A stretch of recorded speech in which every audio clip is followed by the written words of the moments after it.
We're all drowning in a sea of information, right? Books, articles, emails, it never ends. So the promise of speed reading, the idea you could conquer a book in minutes, is so tempting. But is it real? Well, one very funny guy had a pretty good take on it.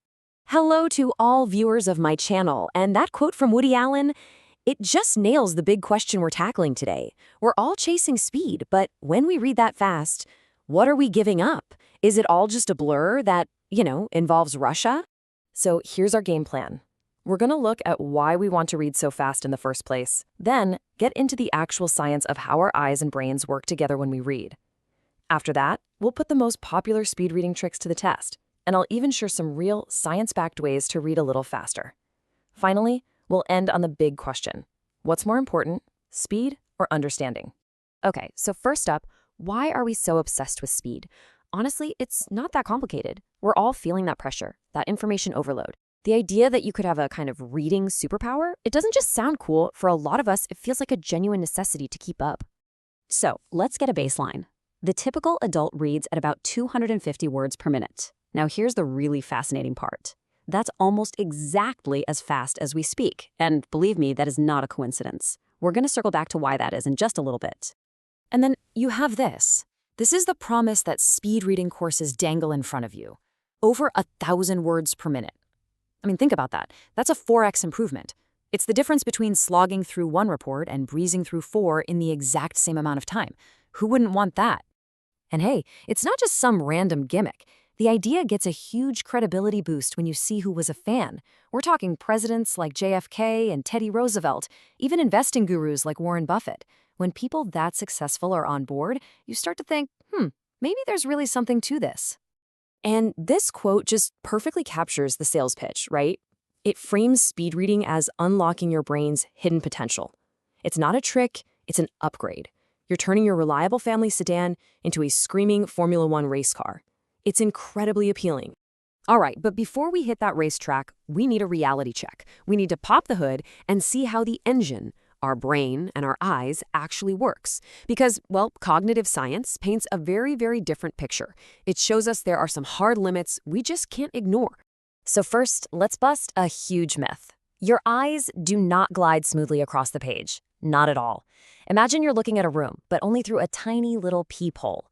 That peephole is called your fovea. It's the only part of your eye that sees in sharp detail. So to build a full picture, your eyes have to make these tiny, rapid jumps, those are called saccades, and then pause to take a little snapshot. Those pauses, those are fixations, and reading only happens during those pauses. Okay, and then there's the brain's own bottleneck. It's called your working memory. Think of it like your brain's RAM, or a mental scratch pad, where you hold on to ideas to connect them. And the science is pretty clear here. It can only juggle about 5 chunks of information at a time. And here's the kicker. That capacity, it's pretty much set by your genetics. You can't just go to the mental gym and make it bigger. So you take these physical eye movements and these cognitive brain limits, and what do you get? You get the one fundamental, absolutely unavoidable trade-off of reading.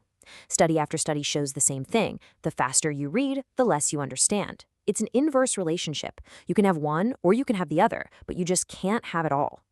And science can actually put a number on this breaking point. For most people, when you're reading something with any kind of complexity, your comprehension starts to fall right off a cliff at around 400 words per minute.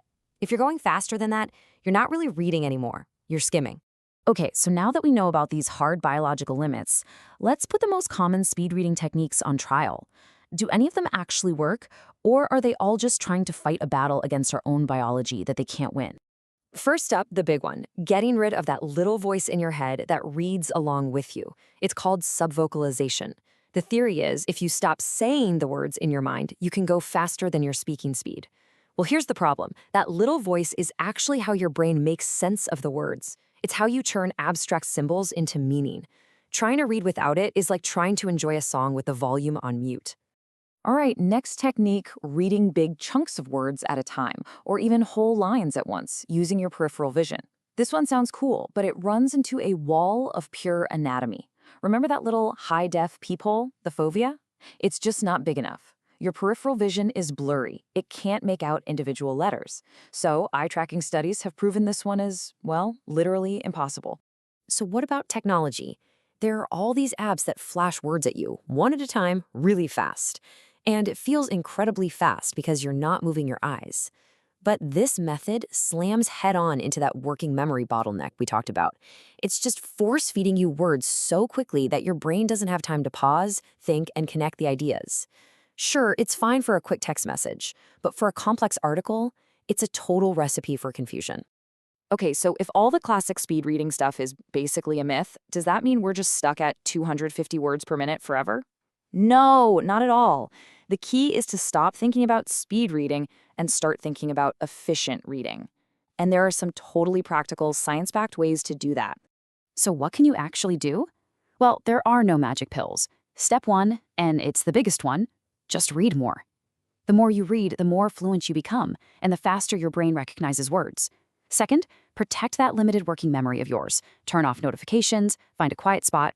Third, before you dive into a text, skim it with a purpose. Read the headings, the first sentence of each paragraph, give your brain a map of where you're going. And finally, a simple, low-tech trick that really works, use your finger or a pen as a pointer. It helps keep your eyes on track and maintains a steady pace. And here's something really cool from the research. They found that practicing with an external pacer, like reading text that fades away if you're too slow, can actually help. During these training sessions, people's reading speeds jumped by about 40%. Now, they didn't keep all of that gain, but even after the training, they're still about 10% faster than their original baseline. So practicing at a pace that's just a little bit uncomfortable can actually help make you a more efficient reader over time. And all of this brings us right back to the central question. Improving your reading isn't really about finding some secret hack. It's about being really honest with yourself about what your goal is for any given text. I mean, just look at the pros. At the World Championship speed reading competition, these people are flying through text at 1,000 or 2,000 words per minute. It's incredible. But their comprehension scores are usually around 50%. They're not absorbing the text deeply. They have become absolute masters of skimming, of pulling out the gist. And that's a skill, but it's a very different skill from deep reading. So at the end of the day, the question you have to ask yourself isn't how can I read faster?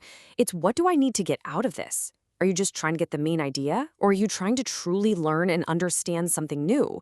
Because if you just chase speed for the sake of speed, you might end up like Woody Allen, with a vague sense that a very, very long book involves Russia. And that's about it. Subscribe to the channel and like, and also suggest your topics for future videos in the comments.